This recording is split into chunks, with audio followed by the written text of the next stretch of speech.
Good afternoon, folks. First, let me start by giving you an apology. This beer was supposed to be last week's Drink Along with Beer and Gear, and I lost the file somewhere. Sorry, don't know where it went. Gremlins, the government, old age and dementia, although I don't think I'm Joe Biden yet. Blame it on whatever you want, but the fact of the matter is it is my fault, and so mea culpa, I apologize. So I will get this up today. Alright, how is everyone? I hope you are doing well. Welcome to the summer where gas is prohibitively expensive. But if you go to a certain Mexican fast food chain, you can still get gas for under $1. I don't know how much longer that's going to last. That is my boss's joke. Anyway,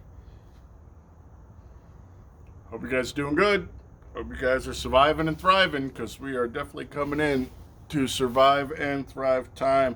My hair looks like I lost a fight with a cat. I don't care. It's freaking hot out, man. Let's take a look at new-belbium voodoo-ranger-hazy-juicy-ipa, 12 fluid ounces. That's right, they're not screwing us out of a half an ounce. The alcohol by volume is 7.5. IPA brewed with spice. Don't drink when you're pregnant. California says everything gives you cancer. Brewed and canned by New Belgium Brewing, Fort Collins, Colorado, and Asheville, Carolina at Voodoo Ranger. That is all the good stuff they give us. I am so sorry, but I am just too poor to fix my freaking computer, which drives me insane because the one I'm using now takes about a month and a half to boot up. Pain in the ass. We're going to look at it at Luigi. I find the Luigi to be quite a good IPA glass. There's, of course, no music for the pour, nor shall we be shooting a temp. Temps don't make a whole lot of sense when it's 100 degrees out. When it's 100 degrees out, I want this beer as cold as humanly possible. That is a nice head. The camera will focus on it. Densely packed. The color is a... you can't say orange, it's more golden, although it does tend to look a bit like orange juice. Leaning more to the gold. Let's give the SRM on this a 17. 17 is the SRM on this.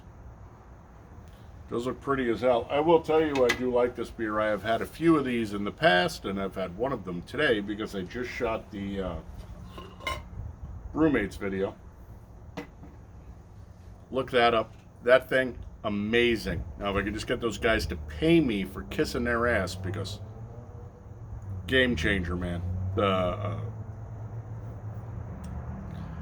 Monster and the Madness gave me a bag. Go. That was in it. Thing's crazy good. I only ran about 6 beers through it last night and a couple today. Functions super well. You will never use a neoprene sleeve again if you don't have to.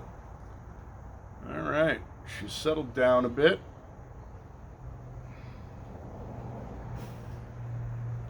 I don't know if she's going to lace worth much. Again, we only have half a beer in here because I want to be able to get a nose out of it. So you know what time it is. Biden time. Let's get Uncle Creepy on it.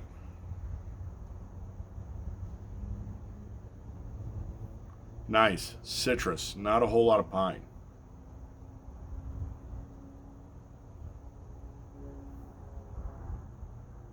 Interesting.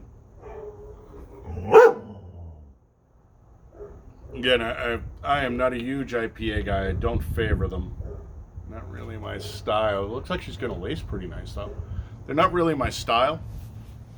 Basically because most of them are just dare beers, dick waggle beers.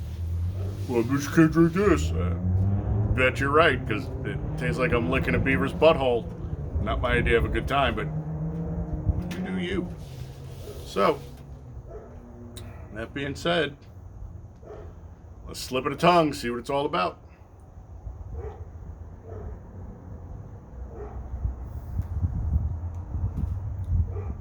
Nice. The initial hit when she comes in, all tongue. Temp-wise,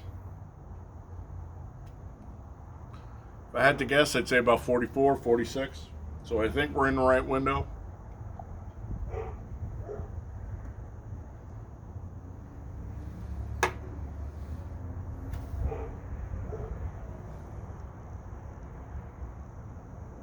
I have glasses on, I can't really tell if the camera's picking that up. But that is a nice, tightly, densely packed head. Actually a good indicator of a good beer, by the way, but not always. Be careful.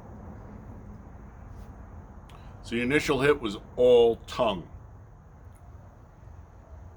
Nothing intra, nothing extra, nothing sublingual. On the back end,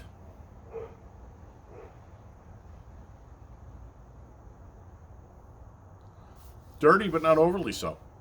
So, from everything we've seen so far, this is going to be a really good beer.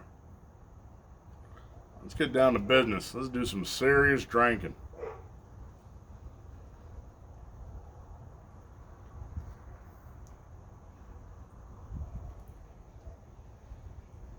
It's nice, little sweet, juicy, not overly bitter. As she burns through a medium fast middle, she dries out the inside of the teeth, so intradentally she's dry. Extradental, nada. Sublingual,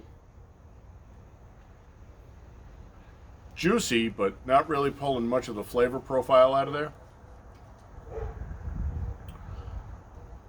After she passes through, she comes back and crests again across the top of the soft palate.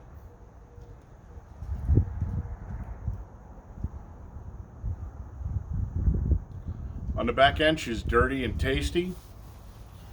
Actually kind of dry, which is odd because usually IPAs are so oily, the back end is just a mess.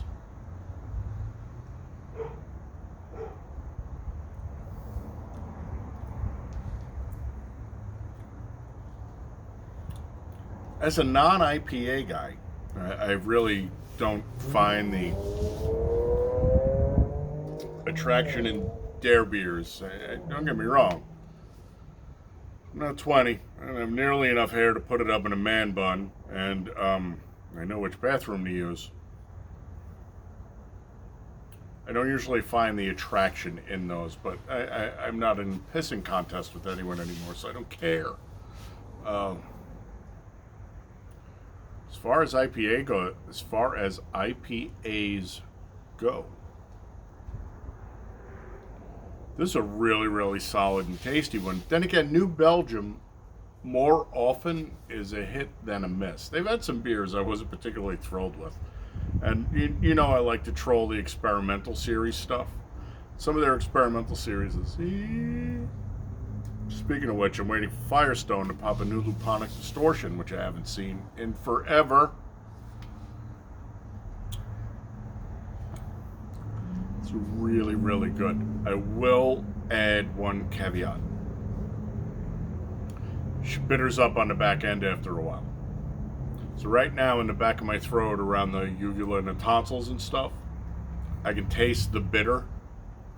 But that bypassed the entire mouth until it got into the back and crested back up. I'm not saying it regurgitates back up. It's a weird concept. After it passes by the tongue, it hits the back of the throat, the flavor profile shifts forward again across the soft palate on top of the mouth. So it's interesting and odd. Not something that I've run into before. Well, actually, I think I have on the experimental line. Whatever they're doing right. I mean, these guys don't pay me. I drink their beer because I like their beer. It's another winner.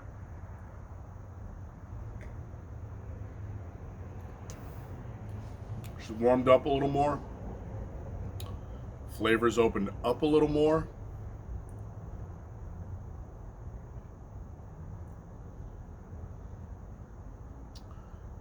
it seems now that the locus of the flavor is in the back of the throat. She's dried out across the teeth and the top of the palate again.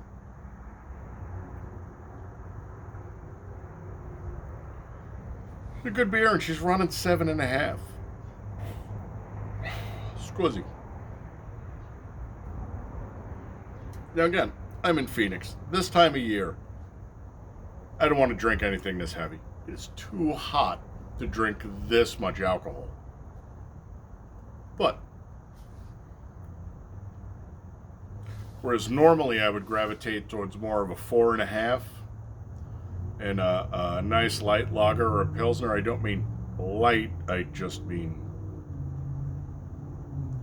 lager and pilsner, not light beer if you're drinking light beer. Do not.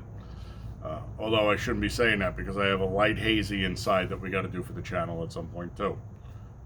$5 Fridays is $5 Fridays. Okay, folks, don't judge. $5 a six-pack. There's a really good chance my cheap broke ass going to grab it, share it with you. When it's really hot like this out in the sun in the summer, I prefer to drink like 4.5% lagers and pilsners just because it's so damn hot out. On the other hand, popped open the cooler and tossed one of these at me. Okay.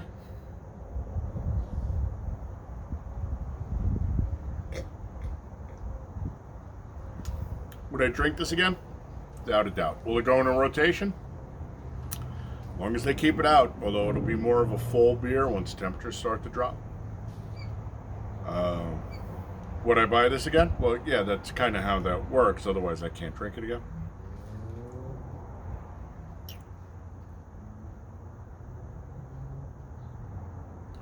$4.25.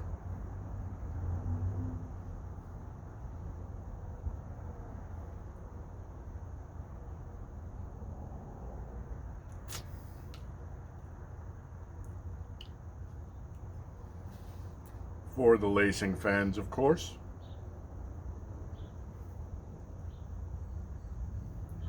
And I lied. 4.5. Beer's good enough to warrant a 4.5. All right, folks, thanks for coming by, putting some eyeballs on here. You know my people, you know I love you. I always want you to be the big three, happy, healthy, and safe. I always warn you to be the other three, honorable, dutiful, and vigilant. It's going to come in handy, man. Remember, as a community, share the love out, right? So share this shit out with your brothers and your sisters and your friends and your family. More importantly, share it with people you want to get even with. All right, I will catch you on the next one. Until then, my friends, I will one more time commend you to God. I have just enough of a slizzard in here to do it. Adios.